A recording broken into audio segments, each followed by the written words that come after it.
অনুরোধের আসর হতো আর আমরা সবাই দুপুরবেলা রোববার মাটন আর ভাত। মা না অন্য মায়ের মতোই ছিল।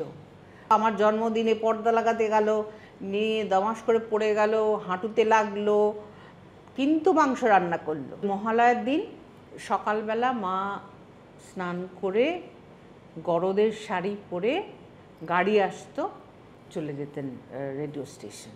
মানব কাকা ভীষণ ভালো ঢাক বাজাতেন। পঙ্কজ মল্লিক তো মাদের কাছে ভগবানের মতো ছিলেন। সিল্কের ধুতি, একটা সিল্কের জোর এরকম দিয়ে আমার গালটা টিপে ধরে বলল, সোনা তুমি খেয়েছো কিছু? গালটা বাঁধিয়ে রাখার মতো। ক্রিকেট খেলতাম, কিন্তু রানার নিয়ে, ছুটবো না। আমার জীবনে একটা নতুন চেঞ্জ হলো সাগর সেনের গান শুনে। আমায় থাকতে দে, আমায় থাকতে দে না। একবার ডাক্তারের কাছে গেলাম, তখন বললো না না, ওর কিন্তু গান হবেই না, কারণ ওর ভীষণ থাইরয়েড। কিন্তু বাবার খুব ইচ্ছে ছিল যে আমি গান গাই, সেটা হয়নি আর কি। তখন তো শিল্পীদের অত পয়সা করে ছিল না, সম্মানটা অনেক ছিল। যেরকম আত্মীয় স্বজন সবাই হয়, তখন বললো যে রূপুর বিয়ে দিয়ে দাও। একটা কান তৈরিরও তো ব্যাপার আছে, যে গান করতে গেলে একটু একটা কানের ব্যাপার আছে। মনোরমা বলে একটা ম্যাগাজিন ছিল, সেখানে আমি সাব এডিটর হিসেবে জয়েন করলাম। হ্যাঁ, আমার একা খুব ভালো লাগে, এনজয় করি। তুমি কম্পিটিশন গুলোতে যাও? না, আমায় ডাকে না। প্রথমত আমায় দেখতে ভালো না, সেকেন্ড হচ্ছে আমি কিছু বুঝি না। আমি রবীন্দ্রসঙ্গীত শিল্পী হিসেবেই নিজেকে দেখতে চাই।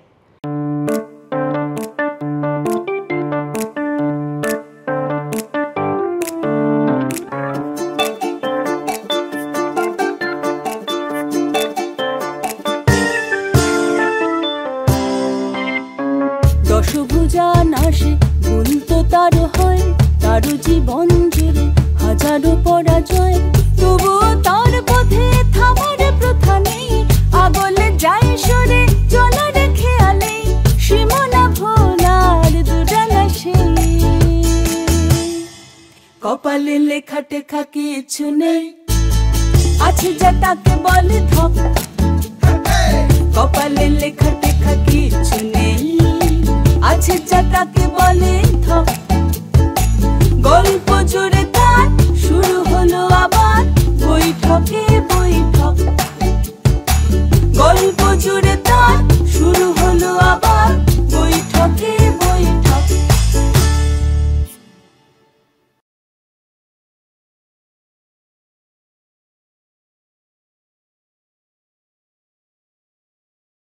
এই এপিসোডটি স্পন্সর হলেন অন্নপূর্ণা স্ন্যাক্স।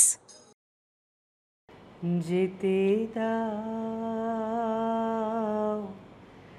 যেতে দাও, গেল যারা, তুমি যেও না, তুমি যেও না, আমার বাদলের গান হয়নি সারা। যেতে দাও, যেতে দাও, গেল যারা। আর কিছু বলার অপেক্ষা রাখে না, আজকে আমাদের সঙ্গে আছে শ্রাবণী দি। থ্যাংক ইউ সো মাচ আসার জন্য এখানে, এবং এত সুন্দর, ভালো লাগছে। আমি শুনেছি তুমি আড্ডা দিতে খুব ভালোবাসো, খেতে খুব ভালোবাসো, এবং বাঙালিরা যা যা ভালোবাসে তুমি সব ভালোবাসি। তো চেহারা দেখেই বোঝা যায়, কিন্তু হ্যাঁ, আড্ডা মারতেও খুব ভালোবাসি। তাহলে খাবারটা নিয়েই শুরু করি আড্ডা। তুমি আজকে স্যুপ খাবে বলেছো? হ্যাঁ হ্যাঁ, একদম তোমার জন্য আছে। এবার স্যুপ বলেছিলাম যে চেঞ্জ করেছি লাস্ট মোমেন্টে, ভাবছিলাম একটু ও স্যালাড সরি, আমি খেলে রিয়েলি সরি। ঠিক আছে, চলবে। আমার কাছে যে কোনো খাবারই খুব সুস্বাদু এবং মানে খুব আমি বেসিক্যালি খুব গ্রিডি। গ্রিডি না, মানে খেতে ভালোবাসো। তো তোমার সব থেকে প্রিয় খাবার কি, যেটা এখন আমি এখন তো বয়স হয়ে যাচ্ছে, তো এখন সব ডাক্তারের কথা মেনে শুধু চাইনিজ আর কন্টিনেন্টাল। ও বাহ। সেই যে ছোটবেলায় রোববার একটা অনুরোধের আসর হতো রেডিওতে, বুঝলে তো? আমরা তখন হয়তো ক্লাস 3-4 পড়ি। আমার স্কুল তো পাঠভবন, মা বাবা আর আমার দিদি। আমার মনে আছে যে একটার সময় অনুরোধের আসর হতো আর আমরা সবাই দুপুরবেলা রোববার মাটন আর ভাত, মাটনের পাতলা ঝোল উইথ আলু।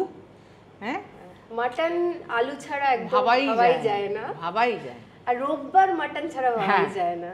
মানে বাঙালি নিয়ে যদি কেউ কিছু রিসার্চ করতে চান বা সিনেমা বানাতে চান, তাহলে আমার মনে হয় রোববারে মাটনে আলুর ঝোল দিয়ে খুব পাতলা হতে হবে, একটু টমেটো দিয়ে। হ্যাঁ, মানে আমরা সবাই নস্টালজিক হয়ে পড়ে। এবার তোমার ছোটবেলার গল্পে যাই, পাঠভবন। আমার মেয়েও পাঠভবনে পড়ে, আমার তো এখনো পাঠভবন খুব ভালো লাগছে। পাঠভবনের মতো জায়গা হয় না রে, তাই না? আমরা ছোটবেলায় পাঠভবনে যে কাদের কাদের পেয়েছি, তখন তো এত ছোট আমরা জানতামই না যে কাদের কোলে চড়ে বসেছি। আর তুমি ভাবতে পারো বটুকদা, মানে জ্যোতিরিন্দ্র মৈত্র, আচ্ছা, উনি আমাদের পিয়ানো বাজিয়ে গান করাতে, আমরা গান করতাম, বটুকদা পিয়ানো বাজাতেন। তখন একটা হঠাৎ আমাদের বোধহয় ফেস্ট মতো ছিল, প্রোগ্রাম ছিল, সেখানে বটুকদার রচনা লাল কালো সেই নৃত্যনাট্যটি হয়েছিল। সেটা তোমরা তখন কতটা বড়, মানে ছোট? ধর আমরা ওই 4 পড়ি। আচ্ছা, হ্যাঁ, সেখানে আমরা সব, আমাদের নিচে একটা বিরাট হল ঘর ছিল, তার একটা সাইডে ছিল পিয়ানোটা। বটুকদা আসতেন, আর কত পরে জেনেছি যে বটুকদা আসলে কে। একটা ভীষণ ভালো জিনিস, যে কোনো দিন যে জিনিসটা পরে আমি ভীষণভাবে সাফার করেছি, যে ও সুমিত্রা সেনের মেয়ে বলে একটা এক্সট্রা কেয়ার করা, নেভার। যে জিনিসটা আমার অন্য বন্ধুদের কাছে, মানে যেইভাবে উনি পৌঁছেছেন, আমার কাছেও সেই মতো পৌঁছেছিলেন। আমরা সব কোরাসের দলে ছিলাম। সেটা আমার মনে নেই লালের দলে ছিলাম না কালোর দলে, কিন্তু ছিলাম, মানে পিঁপড়ে। লাল কালো আমার মেয়ে পড়েছে, মনে আছে। তো ওই সব দেখেছি। তারপরে জানলাম যে, অনেক পরে জানলাম যে পূর্বামাসির মামা হন, মানে আমাদের পূর্বাদাম, যিনি বিশিষ্ট শিল্পী, সেসব অনেক পরে জেনেছি। মা না অন্য মায়ের মতোই ছিল, মানে আমাদের ফ্রক সেলাই করে দিচ্ছে, তারপরে তোমার পর্দা লাগাতে গিয়ে একবার পড়ে গেল, আমার জন্মদিনে পর্দা লাগাতে গেল, নিয়ে দমাস করে পড়ে গেল, হাঁটুতে লাগলো, কিন্তু মাংস রান্না করলো সেই দিনই। তো এইসব টুকটাক কথা মনে পড়লে এখন খুব, মানে খুব নস্টালজিক হয়ে যায় আর কি। তখন দেখেছি সেই সময়ের সব স্টলওয়ার্সদের, যেমন সাগর সেন, তারপরে চিন্ময় চট্টোপাধ্যায়, তারপরে তোমার দ্বিজেন মুখোপাধ্যায়, হ্যাঁ, তারপরে পূরবী মুখোপাধ্যায়, হ্যাঁ, এদের দেখেছি একসঙ্গে কিভাবে একসঙ্গে ওরা কাজ করতেন। আমরা যেরকম এখন একটা গান গেয়ে কোনো রকমে আমার গানটা গেয়ে কখন আমি বাড়ি যাব, কে কি গাইলো না গাইলো আমার শোনার দরকারও নেই, আর যদি খাম থাকে তো আরও ভালো, খামটা নিয়ে চলে গেলাম। কিন্তু তখন দেখেছি যে আমার মা আর মানবেন্দ্র মুখোপাধ্যায়ের ভীষণ বন্ধুত্ব ছিল। কারণ মাদের যখন ইউনিভার্সিটিতে পড়েন, তখন ছেলেদের জনারে মানব কাকা চ্যাম্পিয়ন হয়েছিলেন আর মা মেয়েদের মধ্যে চ্যাম্পিয়ন হয়েছিলেন। তো সুতরাং দুজনের মধ্যে ভীষণ ভাব। এটা কোন ইউনিভার্সিটি? ক্যালকাটা ইউনিভার্সিটি। হ্যাঁ, ওরা বিভিন্ন কলেজ থেকে, মা ব্রেবোর্নেই ছিলেন কিন্তু মাদের সব পাঠানো হতো আর কি ক্যালকাটা ইউনিভার্সিটির ইয়েতে। তারপর একদিন একটা কথা বলি, সেটা হচ্ছে একটা অনুষ্ঠানে গেছি, সেখানে আর আমার একটা ছিল যে আমি ভীষণ মার সঙ্গে ঘুরে বেড়াতাম। আচ্ছা। হ্যাঁ, কোনো কাজকর্ম নেই তো, রূপু চলো যাই, কারণ মা দেখতো যে বাড়িতে অকাজ করার থেকে আমার সঙ্গে যাওয়া বেটার। আচ্ছা। দেখলাম তখন মানব কাকা গান করছেন। যেই মাকে দেখলেন বললেন যে সুমিত্রা আয়, দিয়ে মা স্টেজে গেলেন। তখন বলছেন যে এই যে একে আপনারা তো রবীন্দ্রসঙ্গীত শিল্পী হিসেবে জানেন, আপনারা কি জানেন যে ও 9টা সাবজেক্টে চ্যাম্পিয়ন। তো ওর কাছে আপনারা ঠুংরি শুনবেন, খেয়াল শুনবেন। হ্যাঁ, মানে এইরকম একটা রেসপেক্ট, এক্স্যাক্টলি দ্য ওয়ার্ড, একজন শিল্পী আরেকজন শিল্পী ভাবা যায় না। যদি ধরো ওই কথায় যদি আসি, তাহলে মহিষাসুরমর্দিনী যখন হলো, তখন তো আমরা একদম গেড়ে। তো দিদির সঙ্গে তোমার ডিফারেন্স কত? 10 বছর। বাপরে। তো তখন দেখতাম যে ওই মহালয়ার দিন সকালবেলা মা স্নান করে গরদের শাড়ি পরে গাড়ি আসতো, চলে যেতেন রেডিও স্টেশন। তো আর তখন আমি খালি বলতাম ওইখান থেকে কি করে আওয়াজটা আসছে, মানে তো সেটা বোঝারও ক্ষমতা ছিল না তখন আর কি। তো যাই হোক, তার পরবর্তীকালে তো যখন রেকর্ডেড হয়ে যায়, সেখানে মানব কাকা ভীষণ ভালো ঢাক বাজাতেন। তো একটা পোর্শন ছিল ঢাকের আওয়াজ। আচ্ছা। সেটা মানব কাকা বাজিয়েছিলেন। মানে এতই এরা, মানে কি বলবো, মানে একদম পুরো প্রাণ দিয়ে একটা প্রজেক্টকে কি করে ভালো করা যায়, আরো ভালো করা যায় জিনিসটাকে। যে আর ভাবো মহালয়ার যে অনুষ্ঠানটা, সেই মহালয়াগুলো শুনতে যে কি ভালো লাগতো, অ্যাবসলিউটলি। সেই সময়টা আমি সত্যি মানে মনে হয় যে এখন আমি আমার মেয়েকে যখন মহালয়াটা রেকর্ডেড শোনাই, টিভিগুলো তো দেখা যায় না। মানে ইনস্টাগ্রামের হিট লোকেরা এখন মহালয়া, আমি যে ফিল্টারে বা কে সব থেকে সেরা গায়িকা তাকে নিয়ে এখন মহালয়া হয়েছে, কিন্তু সেই সময় গানগুলো, এবং তাদের আমি শুনেছি পরবর্তীকালে মার কাছে যে রিহার্সাল, সেটা ভাবতে পারবে না, মাসের পর মাস রিহার্সাল। এবং তখন কিন্তু এরা এক একজন পিকে আছেন, তরুণ বন্দ্যোপাধ্যায়, শ্যামল মিত্র, এরা সবাই রোজ রিহার্সাল, এবং সবাই যেতেন, যে যার কাজ শেষ করে। না হলে তো পঙ্কজ মল্লিক তো মাদের কাছে ভগবানের মতো ছিলেন। তুমি দেখেছো? আমি দেখেছি, একবার প্রণাম করেছি। আর মার একটা ভীষণ, মানে আমরা বলতাম বদভ্যেস, কিন্তু এখন ভাবি ভালোই করেছেন, যে কোনো সেরম নমস্য ব্যক্তি হলে সঙ্গে সঙ্গে বলতেন রূপু আগে প্রণাম করো, কি বাবলি আগে প্রণাম করো।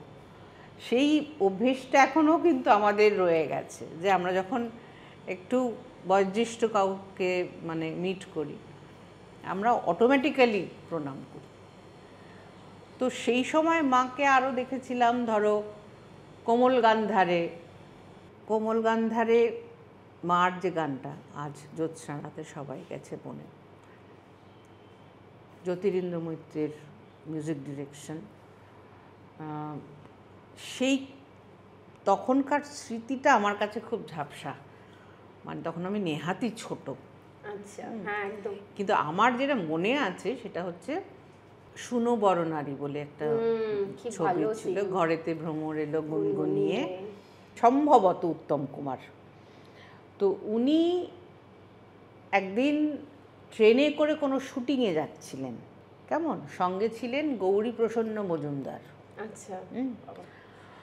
তো তখন রেডিওতে মার একটা গান বাজছিল। তখন ওনাকে জিজ্ঞেস করেছেন উত্তম কুমার গৌরীবাবুকে যে এটা কে গাইছে, খুব সুন্দর লাগছে তো শুনতে। তখন বলছেন যে হ্যাঁ আমার বন্ধুর স্ত্রী এরকম সুমিত্রা সেন। তখন বলছি একটু নাম্বারটা জোগাড় করো তো। তখন আমরা সাউথে আসিনি, আমি তো জন্মাইনি তখন। তখন মানিকতলায় বাবাদের বাড়ি ছিল। একদিন নাকি সকালবেলা এরকম একটা মার একটা ফোন এসছে। তখন তো ওই বড় ফোন, দোতলা থেকে তিনতলা আসবে, সময় লাগবে। এসে ফোনটা ধরেছেন, তখন বলছে যে হ্যাঁ কে বলছে? তখন বলছে আমার নাম অরুণ কুমার চট্টোপাধ্যায়। তখন বলছে যে অরুণ কুমার চট্টোপাধ্যায়, বলছে আমি তোমাদের উত্তম কুমার গো। আর মা বলছেন পরিচয়, মা বলছেন যে তখন তো প্রায় আমার হাত থেকে ফোন টোন মানে পড়ে যায় আর কি।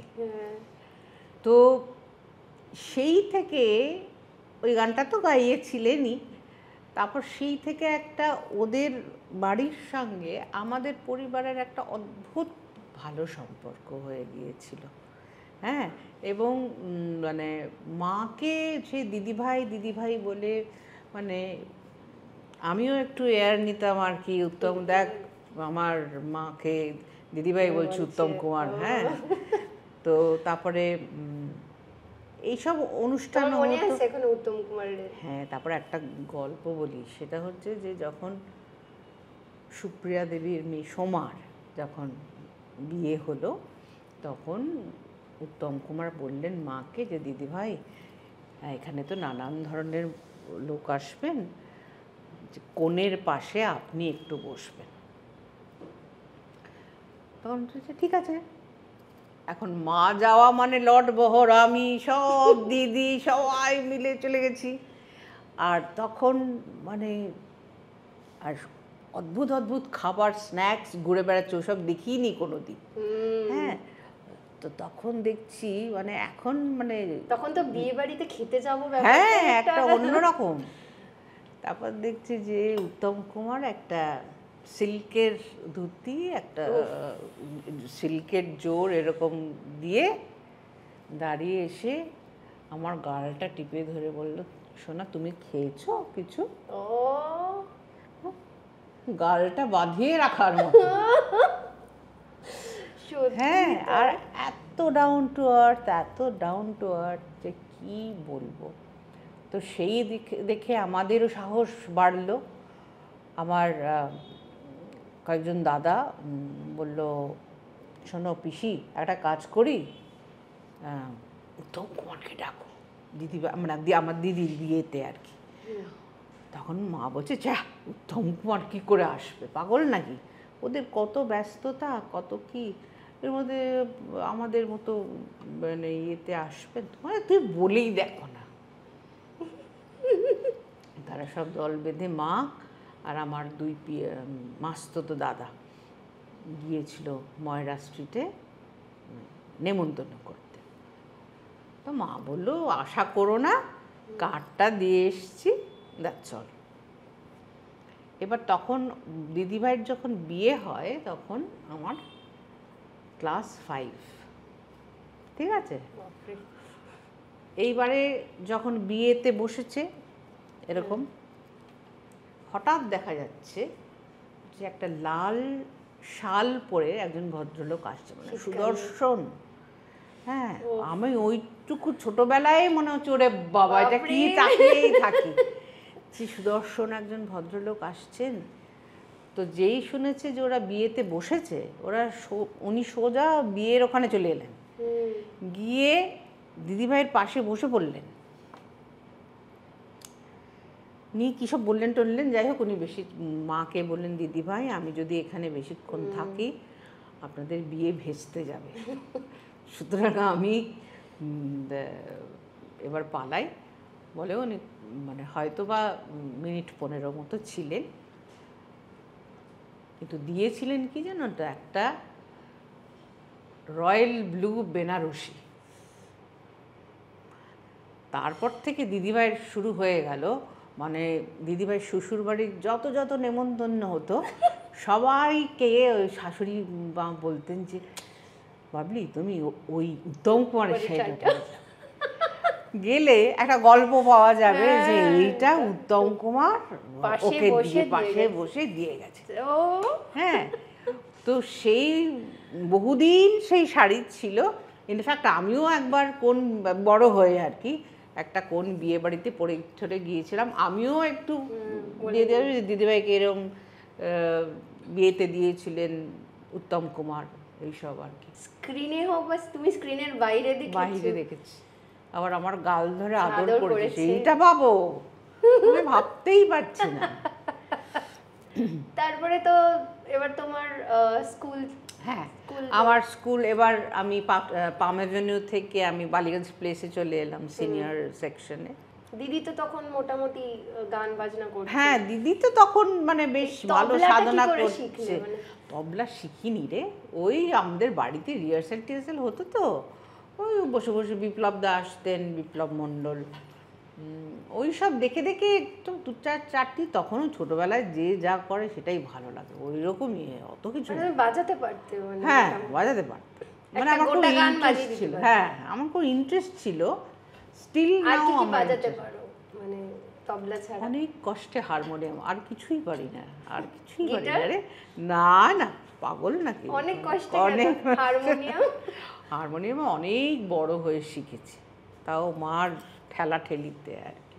আচ্ছা, তো যাই হোক, পাঠভবনে এসে প্রথম যার কাছে পড়লাম গানের ব্যাপারে তিনি হচ্ছেন সুপূর্ণা চৌধুরী।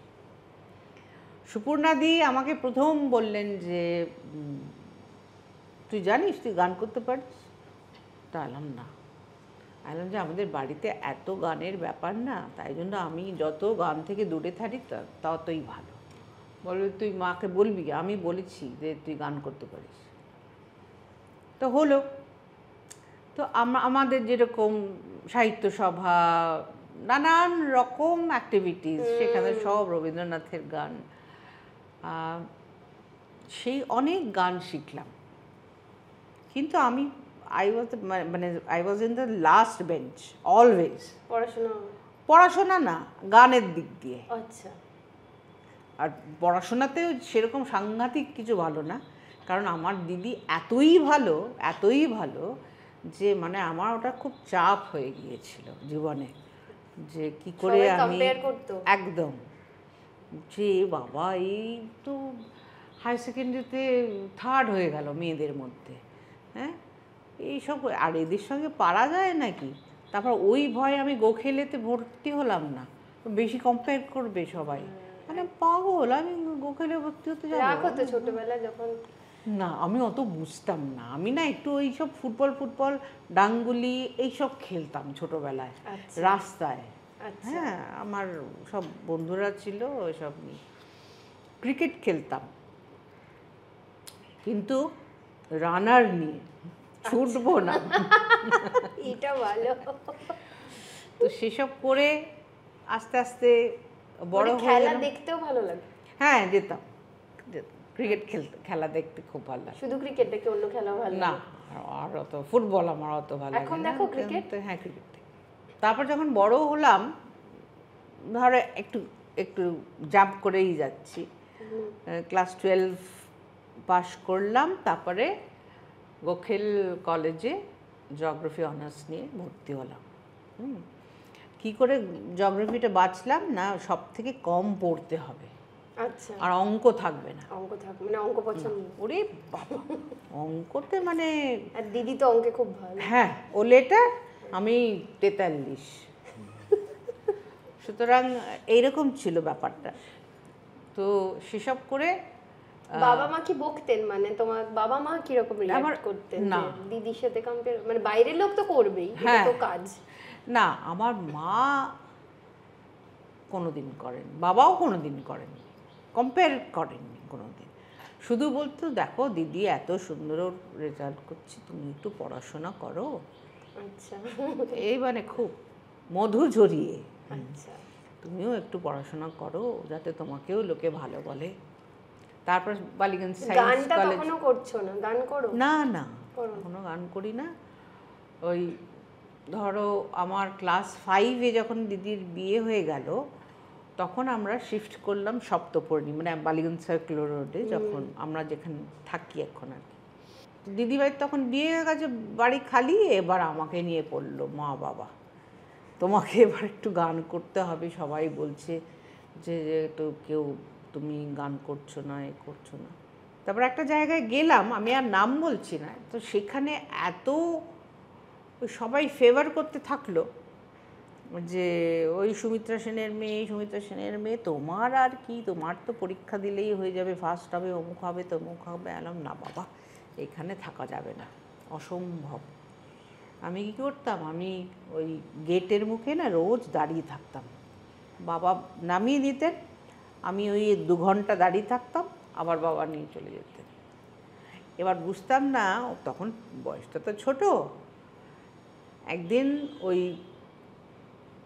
কী বলবো, ওরা তো সব মানে নক্ষত্র, নিহার বিন্দু সেন, কনক দাস, ওনারা মাকেও শিখিয়েছেন, মাও ওই প্রতিষ্ঠানে শিখতেন। তিনি ফোন করে বলছে, কী রে সুমিত্রা, তোর ছোটো মেয়েটা তো পরীক্ষা দিতে পারবে না আবার। তখন বলছে কেন? তখন বলছে তো আসেই না। তখন আসে না তো কোথায় যায়? ব্যাস, তো ধরা পড়ে গেছি। তখন বাবাও বলছি, তোকে যে আমি শীত গ্রীষ্ম এই 2 ঘন্টা তাহলে কোথায় থাকি? জানলাম গেটে দাঁড়িয়ে থাকি। মানে এতটাই অ্যাপ্যাথি ছিল আর কি, যে আমি মানে গান শিখবো, কিন্তু ওই ফেভারিজম আমার ভালো লাগতো না ওখানে। তো কিন্তু ওরা খুব স্ট্রিক্ট ছিলেন, পরীক্ষাটা আমাকে দিতে দেননি, এবং মা বলেছিল একদম দেবেন না, কিছুতেই দেবেন না। তো সেই করে তো ওই ব্রাঞ্চ ছেড়ে দিলাম, করে আবার একটা নতুন ব্রাঞ্চে, আমাদের ভবানীপুরের ব্রাঞ্চে, সেখানে কেন ভালো লাগতে শুরু করলো, ওখানে আমার বয়সী সপ্তপর্ণীতে অনেক মেয়েরা, ছেলে মেয়েদের পেলাম, যারা আমরা একসঙ্গে গান শিখতে যেতাম, একসঙ্গে যেতাম, একসঙ্গে ফিরতাম, একসঙ্গে ফুচকা খেতাম। সেই ফুচকাওয়ালাটা এখনো আছে। আছে না? হ্যাঁ, বুড়ো হয়ে গেছে কিন্তু আছে। এটা কোথায় ফুচকাওয়ালা? কোথায়? এটা হচ্ছে প্রিয়নাথ মল্লিক রোডের মোড়ে। আচ্ছা। হ্যাঁ, তো সেখানে গিয়ে সত্যি কথা, ছোটবেলা থেকে তো মার কাছে অনেক রবীন্দ্রনাথের গান শুনেছি, স্কুলেও শিখেছো? স্কুলেও শিখেছি। ওইখানে গিয়ে না মানে ভালো লাগতে শুরু করলো রবীন্দ্রনাথের গানটাকে। তারপর আমার জীবনে একটা নতুন মানে চেঞ্জ হলো সাগর সেনের গান শুনে। সাগর সেন আমার মধ্যে একটা এমন অদ্ভুত চেঞ্জ এনে দিলেন যে ইনফ্যাক্ট এখনও টিল নাও প্রত্যেক দিন সাগর কাকুর 1-2 গান না শুনলে আমার হয় না। আর আমি ওনার গানটাকে খুব অনুসরণ করি, অনুকরণ হয়তো করি না। একটা শুনবো? শুনবে? হ্যাঁ, একটা। আমায় থাকতে দে, আমায় থাকতে দে না, আপন মনে আমায় থাকতে দে, আমায় থাকতে দে না, সেই চরণের পরশখানি মনে পড়ে, ক্ষণে ক্ষণে আপন মনে থাকতে দে, আমায় থাকতে দে না। তো এইসব গান শুনে আমাদের সব বড় হওয়া। একবার ডাক্তারের কাছে গেলাম বাবার সঙ্গে, তো তিনি বললেন যে আপনার এই মেয়ে কি বড় মেয়ের মতো গান করে? বড় মেয়ে তখন যথেষ্ট গান টান করছেন চারদিকে। তখন আমার বাবা বললেন, না, এর গান করার সেরকম কোনো চান্স নেই, এ গান করতে ভালোও আসে না, গানও গায় না। তখন বললো, না না, ওর কিন্তু গান হবেই না, গান হবেই না, কারণ ওর ভীষণ থাইরয়েড, সেসব গয়টার হবে, চোখ বেরিয়ে আসবে, এসব নানান রকম ভয় টয় দেখিয়েছিলেন। এখন ভদ্রলোক থাকলেন, যদিও মারা গেছেন। তো সেই গানের মধ্যে সেই পড়লাম আর কি। তো তার মধ্যে আমি এমএসসি করার জন্য ক্যালকাটা ইউনিভার্সিটি বালিগঞ্জ সায়েন্স কলেজে ঢুকলাম। ইতিমধ্যে আমার বাবার ক্যান্সার ধরা পড়ল। আর তখন তো ট্রিটমেন্টও সেরকম ছিল না, আর কিন্তু বাবার ভীষণ মনের জোর ছিল। গাড়ি চালিয়ে তখন ঠাকুরপুকুর ক্যান্সার হসপিটালে যেতেন, হ্যাঁ, নিতেন, আবার ড্রাইভ করে আসতেন। হ্যাঁ, আর যেদিন কেমো থাকতো সেদিন ডাক্তারকে বলতো যে এই সকালবেলা চলে এসো, তো বাড়িতে নেওয়া হতো আর কি নিতে, সে কেমোটা দিয়ে দাও, আমার বিয়ে বাড়ি আছে সন্ধ্যেবেলা, আমাদের সকলকে ড্রাইভ করে বিয়ে বাড়ি নিয়ে যেত। মানে এরম মনের জন্য। বাবা কি করতেন? বাবা সিএ ছিলেন, কিন্তু বাবা হচ্ছে সবার গান বেছে দেওয়া, মানে মা কি গান করবেন, কি গান রেকর্ড করবেন, ইনফ্যাক্ট দিদি কি গান করবেন, কিন্তু বাবার খুব ইচ্ছে ছিল যে আমি গান গাই, সেটা দেখা, সেটা হয়নি আর কি। বাবা যাওয়ার পরেই আমার যতটুকু যা হয়েছে আর কি। মানে বাবা তো ভীষণ সাপোর্টিভ ছিলেন, তার মানে বাবা খুব ব্যস্ত, মানে সিএ মানে তো প্রচন্ড ব্যস্ত, আবার মাও খুব ব্যস্ত। তো এই দুটো মেয়েকে সামলানো তো মানে খুব ডিফিকাল্ট হতো। হ্যাঁ, মানে কি করে দুজনে যখন ইনি পারতেন না উনি দেখতেন। যেমন আমার মনে আছে, মা একবার বাংলাদেশ গেলেন, এখান থেকে একটা গ্রুপ গেছিল বাংলাদেশের একটা অনুষ্ঠানে, সেখানে জজদা টজদা সবাই গিয়েছিলেন। হ্যাঁ, আর বাবা তখন আমাদের টেক কেয়ার করতেন, বাবা সব পারতেন। হ্যাঁ, আর আমাদের মনে আছে ওই সময় হরে রামা হরে কৃষ্ণা বলে একটা ছবি এসেছিল, সিনেমা এসেছিল, খুব হিট ছবি। হ্যাঁ, সে যেখানে দম মারো দম এসব গান টান ছিল, সেই সিনেমাটা আমাদের দেখাতে নিয়ে গেলেন। হ্যাঁ, তারপরে আর আমার দিদির একটা, বাবা সিনেমাও দেখাতে নিয়ে, হ্যাঁ হ্যাঁ, বাবা মা দুজনেই খুব বন্ধুর মতো ছিলেন, তাই না? আর ফেরার সময় বলতেন যে বাবলি, তোমাকে কিন্তু এই গানটা একটু শোনাতে হবে, এই গানগুলো যে শুনছো ফেরার সময় কিন্তু শোনাতে হবে। দিদিভাই ঠিক শুনিয়ে দিত, টুকটাক করে 2-1 লাইন করে শুনিয়ে দিত। সত্যি মানে ভাবা যায় তখনকার দিনে বাবা মা এত সুন্দরভাবে এরকম একটা সোসাইটি তৈরি হচ্ছে যেখানে একে অপরের পরিপূরক, একদম। আর আজকে আমরা সেই একই জিনিস নিয়ে এখনো লড়ে কোনো কমপ্লেইন্স নেই, কিন্তু যে আমি করছি তুমি করছো না বা এ করছে, এসব ছিল না। তার মানে মানে আজকে সুমিত্রা সেন যে জায়গায় গেছেন, তার মানে পুরো পরিবারের কতটা বড় একটা, হ্যাঁ, মানে পরিবারের থেকেও আমার বাবার বিশাল বড় বিরাট, তোমরাও তো সাপোর্টিভ ছিলে। আমরাও, হ্যাঁ, দুজনেই। আমার মনে আছে আমার সেই ছোটোবেলায় একবার পক্স হলো, চিকেন পক্স। আর ছোটোবেলায় দেখবে মানে কীরকম মনে হয় না, এই দেখ না আমার এটা কি বেরিয়েছে স্কুলে গিয়ে আমার পামাভেনুতেই, এই দেখ দেখ আমার হাতে কি বেরিয়েছে। তো সবাই গিয়ে বলল, দেখুন না শ্রাবণীর কি বেরিয়েছে। তখন বললো যে চলে যাও, বাড়ি চলে যাও, 21 দিন আর এসো না। আমাদের একটা ডাইনিং রুম ছিল ছোট্ট, আমরা খুব খুব সাধারণভাবে মানুষ। তখন তো শিল্পীদের অত পয়সা কড়ি ছিল না, সম্মানটা অনেক ছিল। তো সেই ডাইনিং টেবিল সরিয়ে আমি আর বাবা থাকতাম 21 দিন। বাবাই খাইয়ে দিচ্ছে, বাবাই চান করে দিচ্ছে, সবই বাবা। হ্যাঁ, তো এইগুলো এখন খুবই মনে হয়। এবং যখন আমি এমএসসি ফাইনাল দিই, হ্যাঁ, যথারীতি পড়াশোনা তো মানে সেরকম না, কপালে ছিল অঙ্ক, বুঝলে। ভাবলাম অঙ্ক থেকে রেহাই পেতে জিওগ্রাফিতে গেলাম, আর ট্যান কস থিটা মিটা হ্যানা ত্যানা যত রকম, মানে সে তো মাথার ওপর দিয়ে। আর সারা বছর পড়াশোনা না করলে যা হয়, আগের দিন রাত্রিবেলা তারপর একবার দেখছি যে বাবা আমার মাথায় তেল মালিশ করছে, গরম তেল। হ্যাঁ, তো বললে চিন্তা করিস না, সব ঠিক হয়ে যাবে, ঠিক হয়ে যাবে। যাই হোক, এইরকম ছিল আমার বাবা আর কি। আর সেই করে বাবা যখন চলে গেল,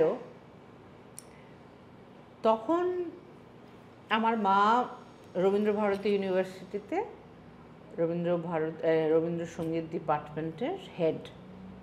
অসম্ভব কাজের চাপ। এইবার যেরকম আত্মীয় স্বজন সবাই হয়, তখন বললো যে রূপুর বিয়ে দিয়ে দাও, বুঝলে। তো তখন আমাকে মা বলল, দেখো দুটো রাস্তা আছে, হয় তুমি গান করো। কেন গান করলে বিয়ে করতে? মানে ওই আর কি, হয় তুমি ক্যারিয়ার হিসেবে গানকে নাও, আর কারণ আমি তো বিয়ে প্রথম থেকে বলছি আমি বিয়ে করতে পারবো না, আর নইলে তোমাকে বিয়ে দিয়ে দিচ্ছি। আমি একদম ঝাঁপিয়ে পড়লাম গানের ওপর। সে তখন জানি কি না জানি না, তাই আল্লাহ হ্যাঁ হ্যাঁ গান করবো গান করবো, মানে বিয়ে থেকে পালানোর গান করবো আশ্রয়। তারপরে কি হলো যে আমি একটু আধটু লিখতে পারতাম। আর একটু আধটু মানে কিরকম, কি লিখতে? আমি মানে একটু আধটু গানের মানে আমি ভালো গান করা যায়, একটু আধটু সেরকম কিছু না। তো আমাকে দিদিভাই বলল, তখন আমি এমএসসি পাশ করে বসে আছি, আমি কী করবো ডিসাইড করতে পারছি না। দিদিভাই বললো চল তোকে আমাদের এক দাদার কাছে নিয়ে যাই, যদি উনি ওই ক্রিটিক হিসেবে তোকে নেয়। আচ্ছা। তখন হচ্ছে আজকালে নিয়ে গেলেন। তখন আমি বিশাল মোটাসোটা, এখন তো কিছুই দেখতে পাচ্ছ না, তখন বেশ খাতে পিতে আদমি।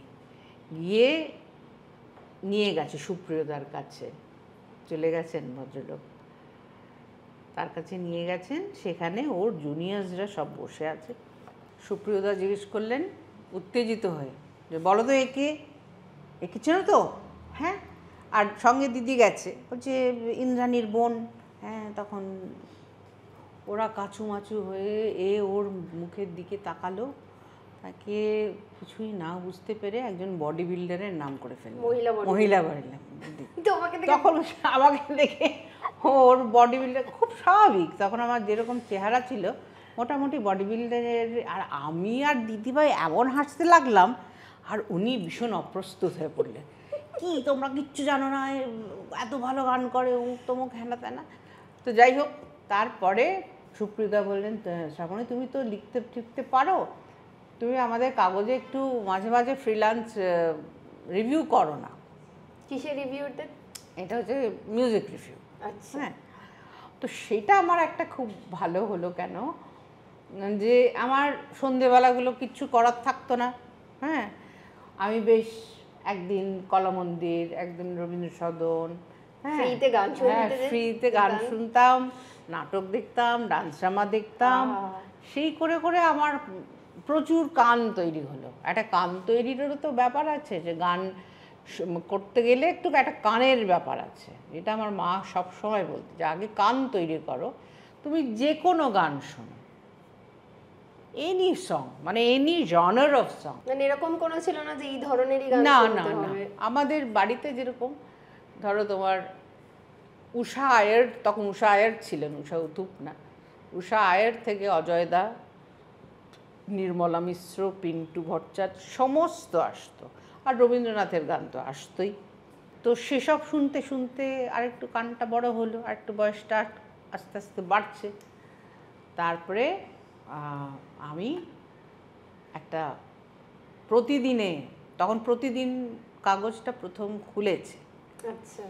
তো সাহিত্যিক প্রফুল্ল রায়, যিনি সম্প্রতি প্রয়াত হলেন,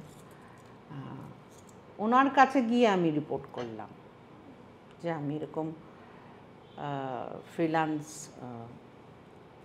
লিখি আজকালে। প্রতিদিনে আমাকে পাঠিয়েছিলেন আরেকজন সিনিয়র জার্নালিস্ট শঙ্কর ঘোষ। শঙ্কর ঘোষ আমাদের সপ্তপর্ণীতেই থাকতেন, সব আমাদের মেসো বলতাম আর কি। তো মেসো বললো তুই যা, ওখানে একটা নতুন কাগজ খুলছে, দেখ যদি কিছু হয়। তখন সেখানে গেলাম, প্রফুল্লদা খুব হেল্প করেছেন, প্রচুর, মানে আস্তে আস্তে না একটু অন্যরকম ফিচারও লিখতে শুরু করলাম, একটু ট্রাভেল এইসব করতে করতে আমি একটা চাকরি পেলাম। তখন একটা মনোরমা বলে একটা ম্যাগাজিন ছিল, হ্যাঁ, ওই সানন্দার মতোই আর একটা। তো সেখানে আমি সাব এডিটর হিসেবে জয়েন করলাম। তো সেখান থেকে ওই ধরো ফ্যাশন থেকে শুরু করে সিনেমা সব নিয়ে লিখতে হতো। ভাবো আমি আবার ফ্যাশন নিয়ে লিখছি, যাই হোক। কিন্তু তখন যেটা ভালো হয়েছিল সেটা হচ্ছে, ধরো আমি কিছু ইন্টারভিউ নিয়েছিলাম, আচ্ছা, রাহুল দেব বর্মন, বাহ, আশা ভোসলে, রেমো ফার্নান্ডেজ, হ্যাঁ, এইসব এদের ইন্টারভিউ নিতে পেরেছিলাম। কিন্তু আমার আসল উদ্দেশ্যটা ছিল, ওরা তো সব মানে 5 স্টার হোটেলে উঠতেন, তখন তো আমাদের পক্ষে 5 স্টার হোটেলে খেতে যাওয়াটা কোনো খুব টাফ ছিল, মানে টাফ মানে কি, কোনো প্রশ্নই উঠতো না। এই থ্রুতে আমরা যেতাম। অঞ্জনদার মনে আছে, অঞ্জনদার প্রথম ক্যাসেটের রিলিজ, সেখানে গেলাম, কেনেলওয়ার্থ হোটেল, এইসব নানা, অঞ্জন দত্ত, এইসব জায়গা যেতে শুরু করলাম। এটা প্রায় 10 বছর চাকরি করেছি। আর ফ্লোরিজের ওপরেই হচ্ছে অফিস, যেখানটা পুড়ে গিয়েছিল আগুন লেগে, ওই 5 তলায় আমাদের অফিসটা ছিল। কিন্তু কত মাইনে পেতাম জানো? 2280 টাকা। তো তোমার মানে এত সুন্দর একটা পরিবার, যেটা দেখে আমাদের সবার বিয়ে, মানে সিনেমা, পারিবারিক এত মেলবন্ধন, যেখানে বাবা মা এরকম একটা কাপল, দিদির বিয়ে হয়ে গেছে, তুমি একা, তোমার বিয়ে করতে ইচ্ছে করেনি কেন? না, আমার একটু মানে ধ্যান ধারণাটাই একটু, কি বলবো, একটু টমবয়স গোছের আমি। আচ্ছা, ঠিক আছে, আমি যেরকম সারা জীবন একা খেয়েছি, একা খেতে গেছি, একা সিনেমা দেখতে গেছি। তোমার একা ভালো লাগে? হ্যাঁ, আমার একা খুব ভালো লাগে, এনজয় করি। একা বই পড়বো, একা, এখন যেটা একা নেটফ্লিক্স দেখবো, সব একা, ইজ ওকে। কিন্তু এখন একটু মাঝে মাঝে শরীরটা বিগড়ছে বলে একটু ভয় লাগে, কিন্তু আমি কিন্তু I am okay, I am fine. মানে অনেক ঝামেলা থেকে তুমি বেরিয়ে এসেছো, এটা আমার মনে হয় ভাগ্যিক। একা থাকাটা একটা বিশাল বড় মানে ব্লেসিং মনে হয়, যে নিজের সঙ্গে সময় কাটাতে পারাটা। হ্যাঁ, অ্যাকচুয়ালি আমি মার সঙ্গে থাকতাম আর কি। মা ছিলেন, আর মার 2 বছর হলো চলে গেছেন। তো তখন থেকেই একটু একটু গানের ডাক আসতে লাগলো, মানে ওই চাকরিটা যাওয়ার পর। হ্যাঁ, না আমি তখন মানে নিজে একটু ইনিশিয়েটিভ নিয়ে যে কি করা যায়। মানে রবীন্দ্রসঙ্গীত দিয়ে শুরু করেছিলে নাকি অন্য কোনো? আমি শুধুই আমি এখনো পর্যন্ত শুধুই রবীন্দ্রসঙ্গীত, মানে অন্য কোনো গান কিছু না, বা ইয়ে করো? এবং এটাই আমার মানে চিন্তা আর কি, মানে আমৃত্যু আমি রবীন্দ্রসঙ্গীত শিল্পী হিসেবেই নিজেকে দেখতে চাই।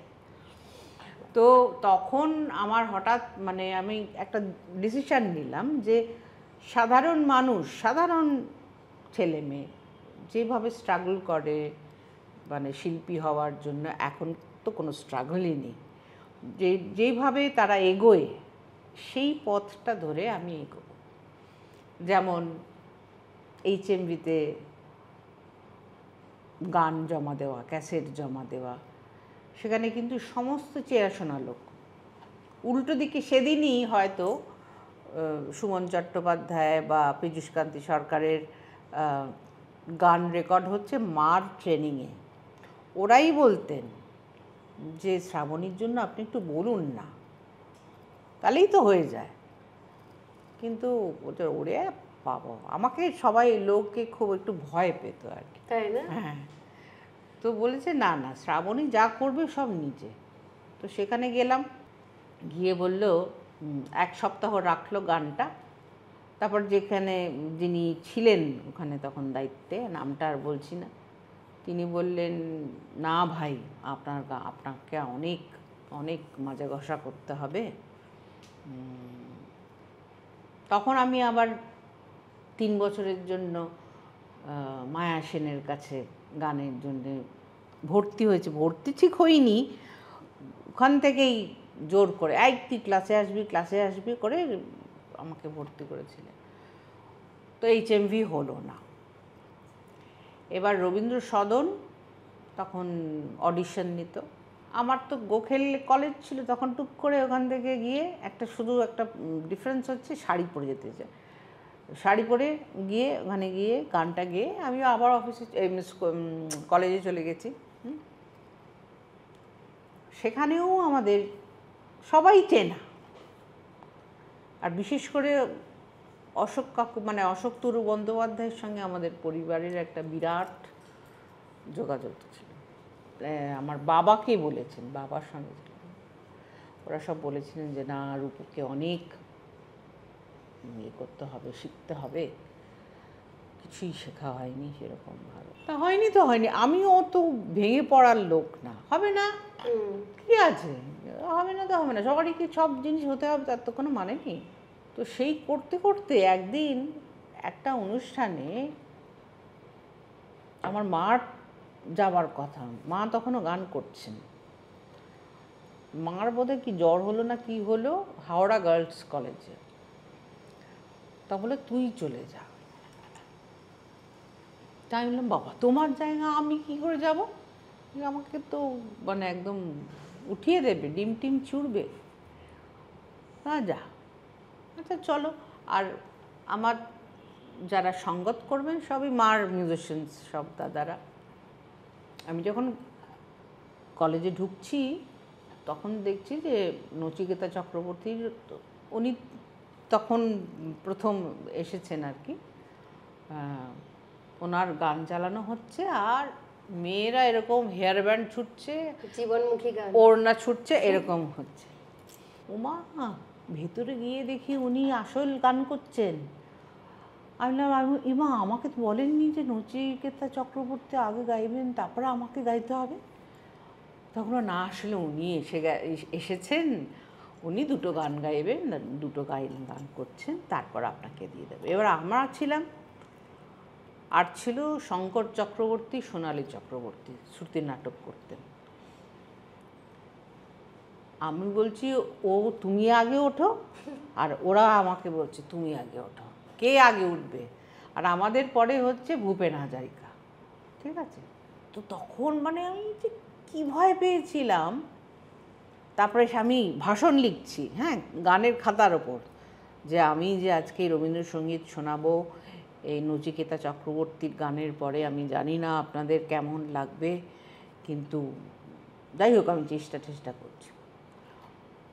আর আমার শ্যামদা বলে মার সঙ্গে বাজাতেন তখন, শ্যামদা বলছে, রূপু তুমি ভয় পাচ্ছ কেন, কি ম্যাক্সিমাম কি হবে, উঠিয়ে দেবে।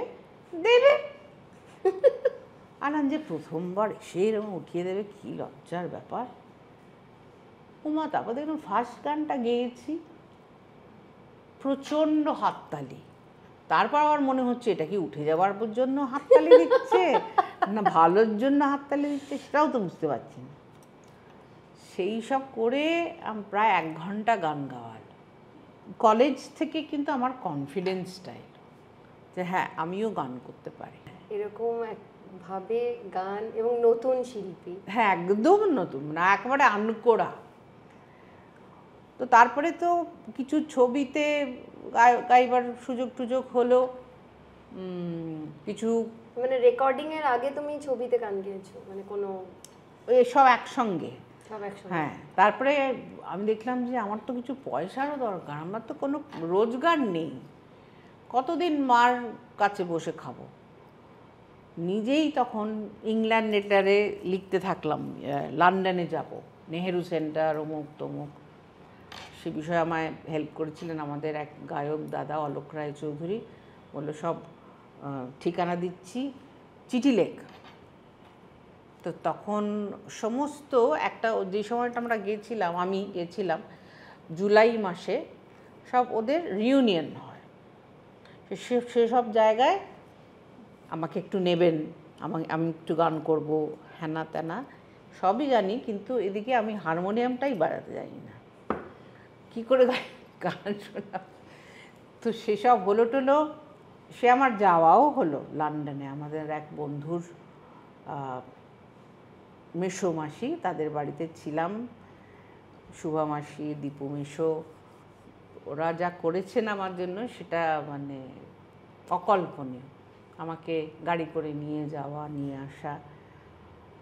তো যাই হোক, নেহেরু সেন্টারে ওখানে 15th of August জন্মদিনের আগে, আমার জন্মদিনের পরে, আমার 13th, আচ্ছা, ওই ইন্ডিপেন্ডেন্স ডে সেলিব্রেশন হলো, সেখানে আমাকে একটা স্লট দেওয়া হলো। তো সেইখানে শুনে ওখানে অনেক ডাক্তার গিয়েছিলেন, তারাই অফার দিলেন যে তুমি কি এরম যাবে, একটু আউটস্কার্টে ওদের সব রিউনিয়ন হয়, পয়সার জন্য যা খুশি। আর দিদিভাই তখন তো আর মোবাইল নেই, দিদিভাই ওখানে ফোন করছে, কী রে আইসক্রিম খেয়েছিস? তো আমি বললাম, দূর, আইসক্রিম খাবো কি, পয়সাই রোজগার করিনি, এখন আইসক্রিম খেলে চলবে, আবার গলা খারাপ হয়ে গেলে তো মুশকিল। তারপরে খেলে সত্যি গলা খারাপ হয়? কি জানি, আমি তো কিছু মানি না, আমি আমার দিদি ভীষণ, মাকে দেখেছি সারা জীবন ভীষণ কনসিয়াসলি আইসক্রিম থেকে দূরে থাকতে, টক আমার না তো দেদার, এখন তো না সুগারের জন্য খাই না। তারপরে মেসো আমাদের ভীষণ হেল্প করেছিল, কি একটা রুট বলে দিত, এখান থেকে এখানে বাস যাবে, এখান থেকে ট্রেনে করে এই অক্সফোর্ড সাবওয়েতে ওইতে যাবে, কি বল আন্ডারগ্রাউন্ড, এখান থেকে ওই করবে। আনলাম বাবা মেসো, কত বয়স হবে?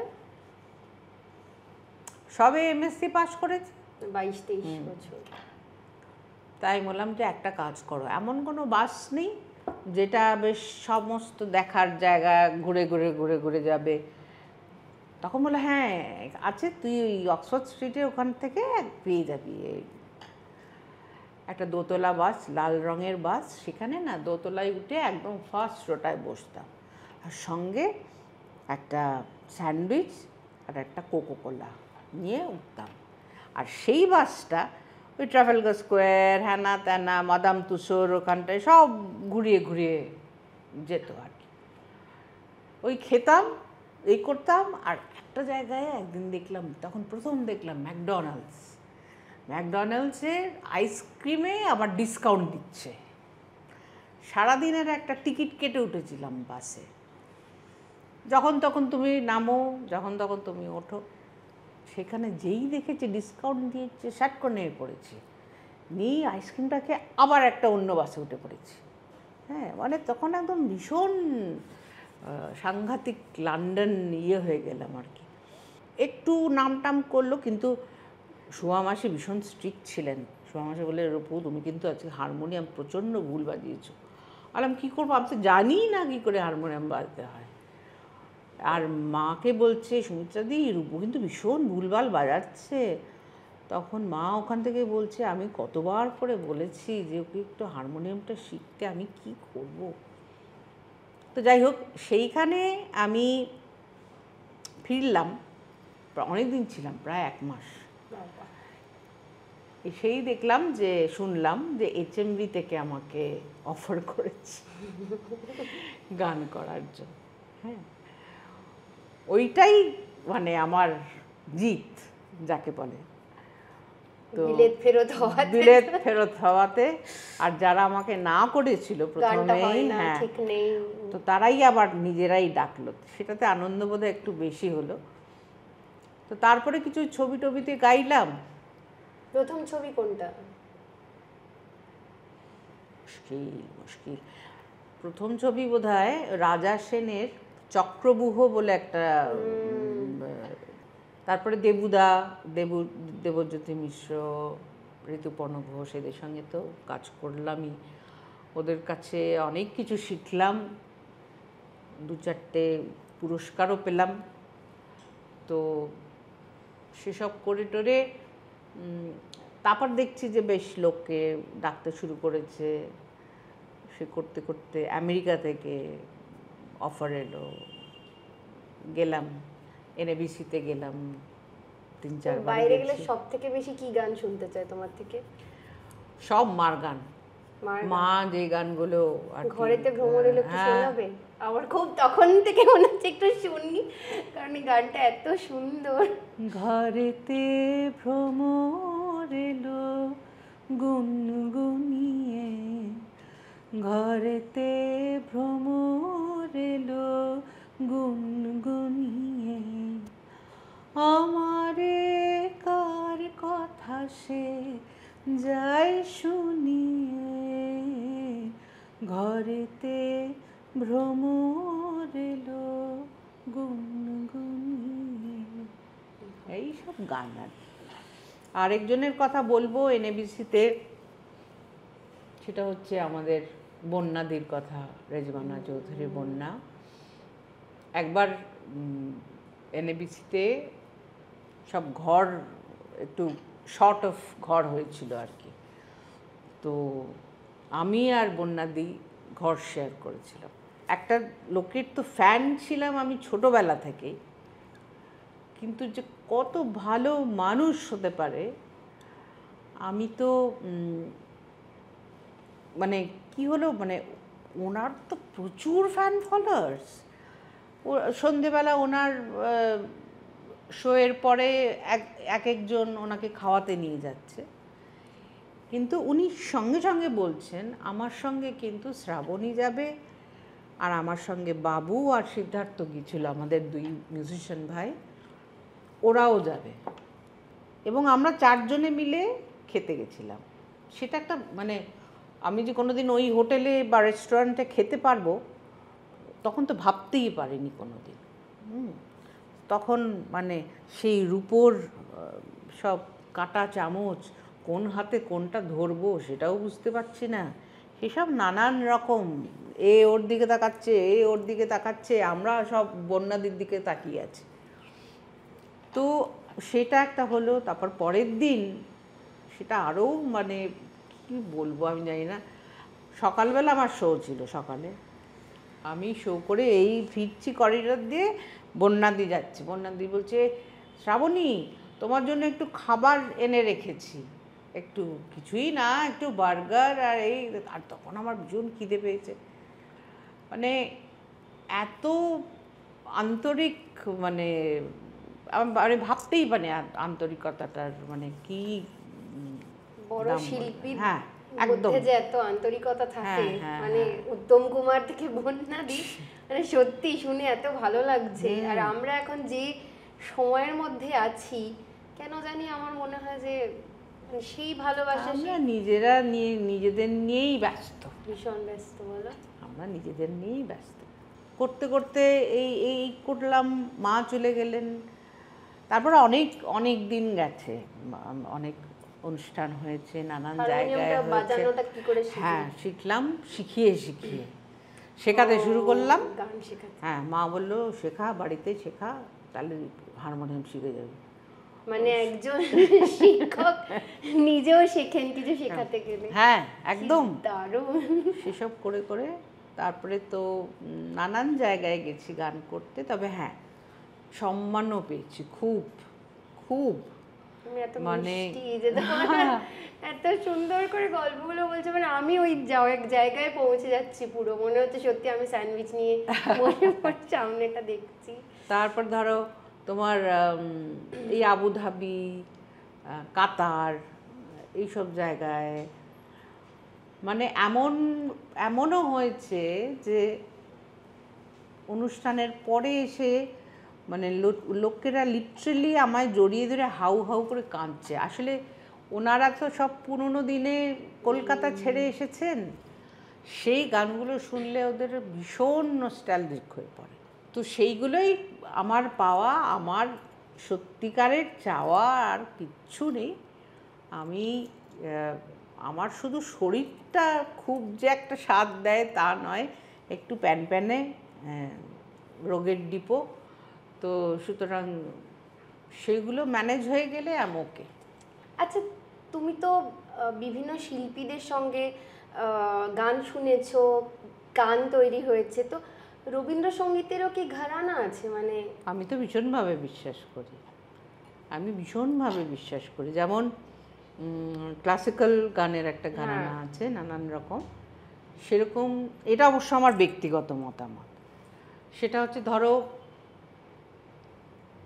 শান্তিনিকেতনের যারা শিল্পী, যারা গান করেন, যারা শেখান, সবার তাদের একটা স্টাইল আছে, মানে মোরালেস এটা শ্রীমতী কণিকা বন্দ্যোপাধ্যায়ের স্টাইলটাই ধরেই এগোয়। আরেকটা স্টাইল আছে সুচিত্রা মিত্রের স্টাইল, যেটা খুব বোল্ড। আর ধরো বলা যেতে পারে আমার মার যে একটা ঘরানা আছে, যেটা খুব মিষ্টি করে, খুব রোম্যান্টিক ভাবে গানটাকে ডেলিভার করা। সেখানে খুব আমরা যেভাবে কথা বলছি সেইভাবেই গানটাকে করা আর কি, যাতে সবাই গাইতে পারে, যাতে সবাই গাইতে পারে। এইটা আমি একটা দেখলাম, মানে আমার এই 12 তারিখে 12ই জুলাই রবীন্দ্র সদনে একটা অনুষ্ঠান ছিল, একক অনুষ্ঠান ছিল বর্ষার গানের। তো সেখানে আমি জানি না 14 বছর পরে আমি একক করলাম, এবং আশ্চর্যভাবে আমি তো ওদের না করেছিলাম, করিস না, খালি হলে গান গাওয়া খুব মুশকিল, হ্যানা তেনা, কিন্তু কি জানি না, কিন্তু একদম হাউসফুল হয়ে গেছিল, ভীষণ সবাই এসছিলেন আর কি। তো সেই আমি তো সেই ঘরানাতে, মার ঘরানাতেই মানে গাইছি। এবং আমার একটা একাডেমি আছে, শ্রাবণী সেন মিউজিক একাডেমি, সেখানে তো প্রায় 600 স্টুডেন্টস। তো সেইখানে ওরা কিন্তু ওই ঘরানাতেই গান শিখছে, মার ঘরানাতে। তো এটাই মানে মানে সবাইকেই বলি যে এক একজন যেখানে যেরকম শিখেছে সেই ঘরানাটাকে মেনটেন করলেই বোধহয় আমার ভালো লাগবে। মানে আর এখন যে এই রবীন্দ্রসঙ্গীতকে বিভিন্ন রকমভাবে আর কি আরও ভালো করার মানে খামতি আছে, সেই খামতিগুলোকে মিউজিক্যালি ভেঙে চুড়ে মুচড়ে, আমার যেটা মনে হয় সেটা হচ্ছে রবীন্দ্রনাথের গানকে চেঞ্জ করার কার অধিকার নেই।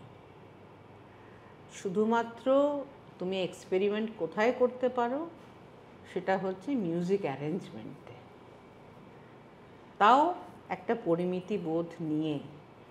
হ্যাঁ, তুমি একটা তান জুড়ে দিলে, তুমি একটা করে দিলে, আমার মনে হয় না সেটা খুব একটা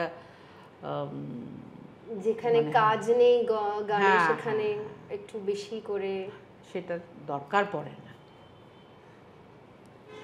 তোমার এরকম কোনো গান শুনে মনে হয়েছে যে মানে এখন যে মেনলি যেটা করছে যে হিন্দি ছবিতে রবীন্দ্রসঙ্গীত ঢোকাতেই হবে, কেন ঢোকাতে আমি বুঝি না, সেইখানে তাকে ভেঙে আবার একটা অন্য ব্যাপার আছে যে বাংলা সিরিয়ালে হিন্দি গান, ওদের বোধহয় কোনো রয়্যালটির ব্যাপার ট্যাপার থাকে বোধহয়, তাই জন্য এরকম হয়, হতে পারে, আছে বোধহয়। হ্যাঁ, যেরকম আমি তো পিওরলি রবীন্দ্রনাথের গান গাই, কিন্তু আমার মার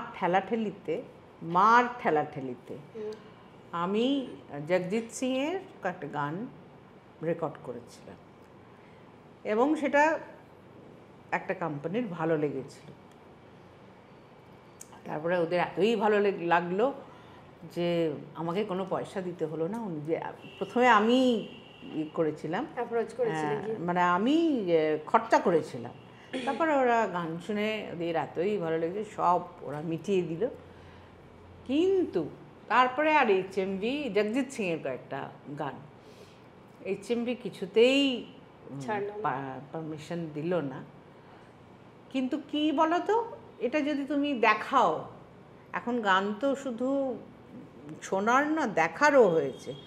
তুমি যদি একটা গাছের নিচে একটা দাঁড়িয়ে পড়ো, দাঁড়িয়ে গাও, সেটাকে কিন্তু কিছু বলবে না, কিন্তু তুমি শুধু গানটা মানে শুধু গাও, যেটা আমি তখন করেছিলাম বেশ বেশ কিছুদিন আগে, ধরো 10 বছর, তাহলে খুব প্রবলেম হতো। তো এইসব নিয়েই চলতে হবে। আর তুমি কম্পিটিশনগুলোতে যাও, মানে এই যে এখন? আমায় ডাকে না, প্রথমত আমায় দেখতে ভালো না, সেকেন্ড হচ্ছে আমি কিছু বুঝি না, এই আমাকে ডাকবে কেন? আর আমি যেতেও চাই না। তাই? ভীষণ মানে একদম কমপ্লিকেটেড জায়গা, ভীষণ কমপ্লিকেটেড। তাই না? একটা এই যে কি একটা ডান্স ড্রামাকে নিয়ে কি ভয়ঙ্কর একটা গন্ডগোল হলো, ছি ছি ছি ছি, এটা মানে এগুলো তো কি বলবো, এটাতে মানে ছি ছি করার আর শেষ নেই। না, আমার যেটা মনে হয় যে যারা আসেন মানে বাচ্চারা, মেনলি আমার যেটা কষ্ট বাচ্চাদের নেই, যে তাদের একটা ইচ্ছে যে হ্যাঁ আমি কিছু করবো, বা তুমি হেরে গেলে, আর যেভাবে সেটাকে পোট্রে করা হয় যে জিতছে তাকে নিয়ে, যে একজনের মনোবলটা বোধহয় ভেঙে দেওয়া হয়। তুমি কি? তারপরে ধরো এই যে নাচ, বিশেষ করে আমি নাচের ক্ষেত্রে বলছি, এই যে বাচ্চা বাচ্চা মেয়েগুলো ছেলেগুলো যে এই অঙ্গভঙ্গি করে নাচে, এটা একটা নাচ, পাগলের মতো সাজিয়ে চিকি চিকি চিকি চিকি সব জিনিস দিয়ে, এই কি পুরো পরিবর্তন। এইরকম নাচ তো আমরা কোনোদিন দেখিনি। আমরা ছোটবেলায় দেখেছি মঞ্জুশ্রী চাকি সরকারের নাচ, সাধন গুহ, পলি গুহ, পূর্ণিমা ঘোষ, এদের নাচ দেখেছি। কিছু কিছু মানুষরা এখনো আছেন, তারা এখনো কি অপূর্ব নাচ করছেন। আচ্ছা, তুমি তো এখন গান শেখাচ্ছ এতগুলো ছাত্রছাত্রীকে নিয়ে, তো আজকের প্রজন্ম রবীন্দ্রসঙ্গীতকে কিভাবে দেখে? কারণ আগে তোমরা যেভাবে দেখে এসেছো, যেভাবে গান তৈরি করেছো, সেই গানটা তো এখন তৈরি হচ্ছে না। শোনো, এখন ছাত্রছাত্রীরা কি চায় জানো? কখন টিভিতে মুখটা দেখাবো, শিখতে চায় না। কারণ এখন তো পয়সা দিলেই সব হয়ে যাবে, গান হয়ে যাবে, একদিনের মধ্যে তোমার ট্র্যাক, মিউজিক ট্র্যাক হয়ে যাবে, ডাবিং হয়ে যাবে, মিক্সিং হয়ে যাবে, ভিডিও রেকর্ডিং হয়ে যাবে, পরের দিন তোমার টিভিতে তোমার মুখ দেখা যাবে। আমাদের কাছে এরকম অনেকে জানতে চান যে এইখানে শিখলে কীরকম চান্স পাবে, কতবার মুখ দেখানো যাবে টিভিতে। তো আমার এটা স্ট্রিক্টলি বলা আছে যে আমি কাউকে সুযোগ দিতে পারবো না। হ্যাঁ, বছরে একটা যখন অনুষ্ঠান হয়, সবাই মিলে হই হই করে গান হবে, এক বড় করে রিহার্সাল হবে, বড় করে এ হবে, সেই তখন। আর হ্যাঁ, আমরা পরীক্ষা নিয়ে বাইরের এক্সটার্নালদের আনি, যাতে কোনো পক্ষপাতিত্বের দোষে না ইয়ে হই আর কি। তারা যাদের ফার্স্ট করে তাদের দিয়েই সোলো গান গাওয়ায়। কিন্তু এখন আর বেশিরভাগ ছেলে মেয়ে ওইটা পুরোনো গান শোনে তারা, মানে ওই কিছু কিছু পুরোনো গান, কিছু কিছু গান শোনে। মানে আধুনিক বলছো? আধুনিক নয়, মানে রবীন্দ্রসঙ্গীত তো এখন মানে ইউটিউব খুললেই তখন নানা রকমের রবীন্দ্রসঙ্গীত শোনা যায়। তো এই যে তুমি কনক দাস, তারপরে মানে তাদের কথা বলছো যে, কিন্তু এদের গান যদি শোনে না, অনেক কিছু শিখতে পারবে। যেমন জজদাকে আমি মিট করেছি, আমার দিদি জজদার কাছে গান শিখতেন, ওই আমিও সঙ্গে সঙ্গেই যেতাম আর কি। ওই আরেকটা গান আছে না, এসেছিলে তবু আসনায় জানায় গেলে, তখন পাতায় পাতায় বিন্দু বিন্দু ঝরে জল। হ্যাঁ, একটা মানে বীভৎস গরমের দিনে ওই ছোট্ট একটা ঘরে দিদিভাইকে গান শেখাচ্ছে, আর আমি একটা মোড়াতে বসে আছি। ওই সময়তেও আমি অত ছোট বয়সেও মনে হয়েছিল যে ঠিক তখন পাতায় পাতায় বিন্দু বিন্দু ঝরে জল, যেন দেখতে পাচ্ছি চোখের সামনে। সেই গান কি আর আমরা গাইতে পারছি না। আর এখন তো সেই মানে শোনার জায়গাটাও নেই, যে আগে যেমন আমি দূরদর্শনে শুনতে পেয়েছি, বা আমার সময় রেডিওতে শুনেছি, মানে মহিষাসুর মর্দিনী তো রেডিওতে শুনতাম, কিন্তু এখন তো সেই তুমি বলতেও পারবে না ছাত্রীদের যে এইটা না শোনো না বা এইটা দেখো। একটা অনুষ্ঠান ছিল মনে আছে, তুমি বোধহয় জানো না, তরুণদের জন্য বলে একটা হ্যাঁ, অনুষ্ঠান হ্যাঁ, ছিল। হ্যাঁ, হ্যাঁ। সেখানে একবার আমরা সব অডিশন দিয়ে সেখানে পাশ করেছিলাম। তো যেদিন আমার ছিল সেদিন দেখছি একজন অসম্ভব ভালো গান করছে। মা বলল, দেখ ওর নাম হচ্ছে স্বাগতা, আমাদের ইউনিভার্সিটির মেয়ে, দেখ কিরম গাইছে। সেই প্রথম আমার স্বাগতাদির সঙ্গে আলাপ। তখন তো হারমোনিয়াম বাজাতে পারি না, মাকে লগে নিয়ে গিয়েছিলাম হারমোনিয়াম বাজাতে, কিন্তু আমি চাইছিলাম না যে মা বাজাক। তখন স্বাগতাদি মাকে বললো, দিদি আমি বাজিয়ে দেবো, ভাবা যায়? স্বাগতাদি বাজিয়ে দিল, আমি গান করলাম। এরকম পরেও আরেকটা জায়গায় হয়েছিল, একটা প্রোগ্রাম, একটা ক্যাসেট রিলিজে, এই অরবিন্দ ইনস্টিটিউশনে। বলো তুই গা, আমি আমার ওই হারমোনিয়াম স্বাগতার দিয়ে বাজিয়ে দিলাম, গিয়ে দিলাম। স্বাগতা দিদি ভালো হারমোনিয়াম কত, হ্যাঁ। আর এত হেল্পফুল, মানে কিছু মানুষকে এরকম হেল্পফুল পেয়েওছি জীবনে। কিন্তু জানি না, দেখো এখন যদি আমি বলি না, এরা আমার ওপর খুব রাগ করবে, কেন তুমি প্রথমত তুমি বলার কে।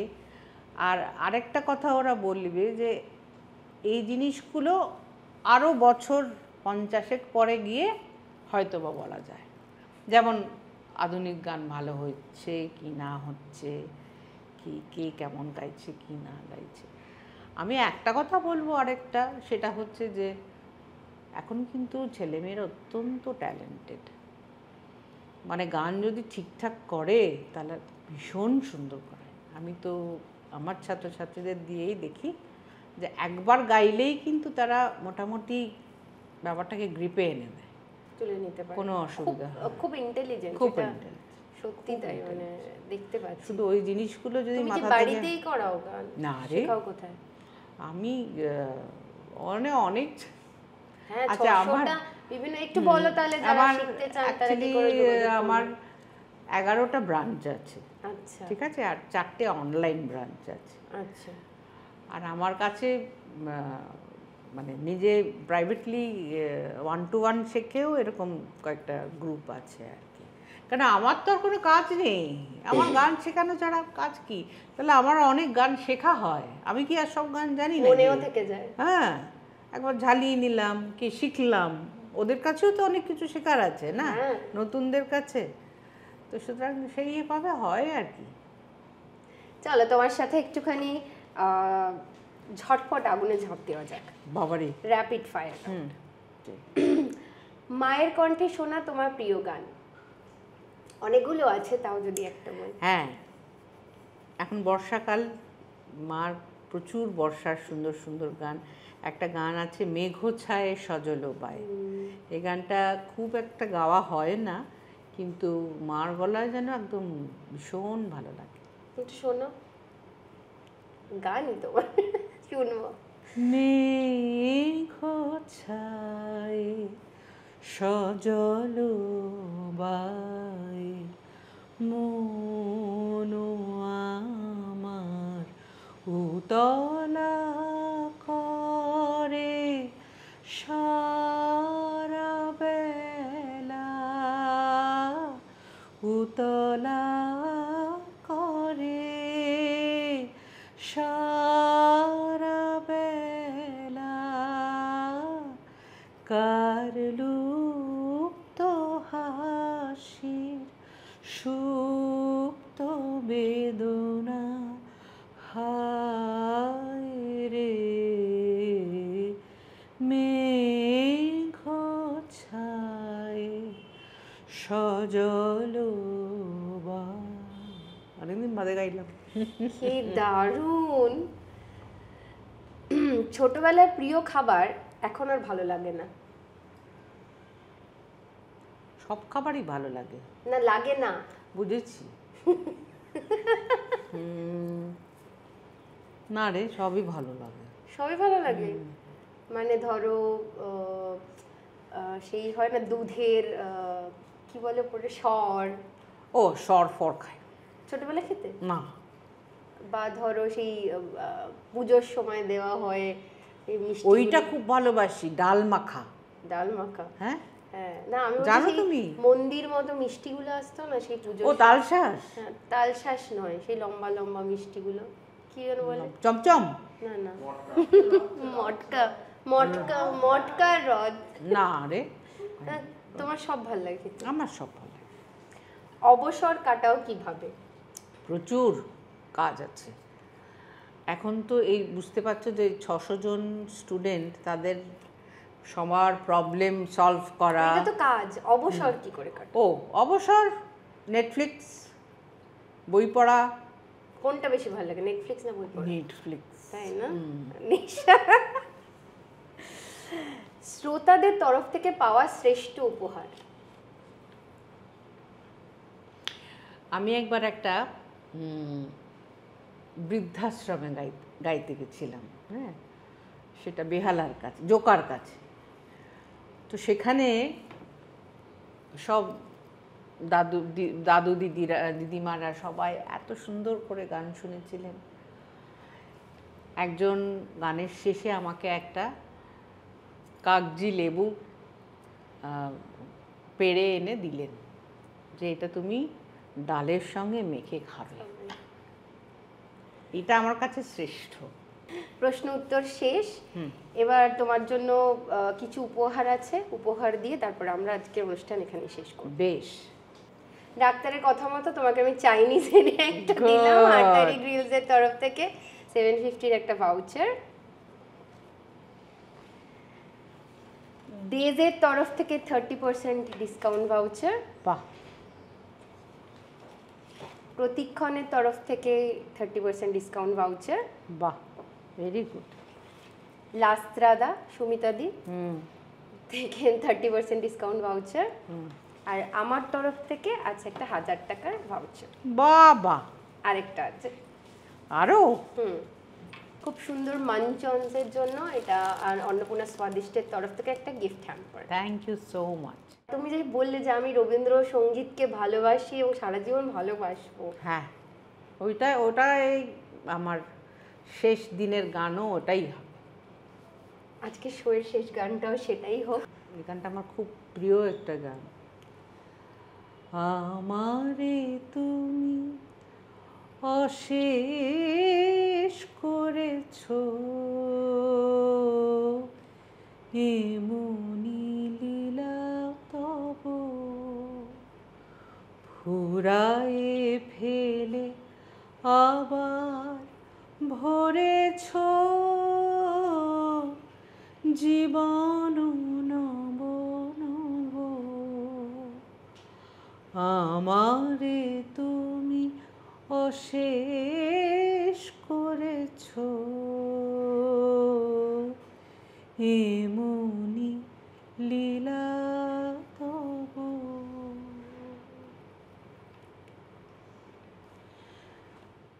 আমাদের এই পর্বের প্রশ্ন হলো, শ্রাবণীদি প্রথম কোন পরিচালকের ছবিতে গান করেন? আমাদের আজকের অতিথি শ্রাবণীদি প্রথম কোন পরিচালকের ছবিতে গান করেন? ঝটপট উত্তরটি দিয়ে দিন নিচে দেওয়া মেল আইডিতে। আর অনুষ্ঠানটি ভালো লাগলে অবশ্যই শেয়ার করুন, সাবস্ক্রাইব করুন, আর হ্যাঁ, হাই পয়েন্ট বাটনটা কিন্তু টিপতে ভুলবেন না। ধন্যবাদ।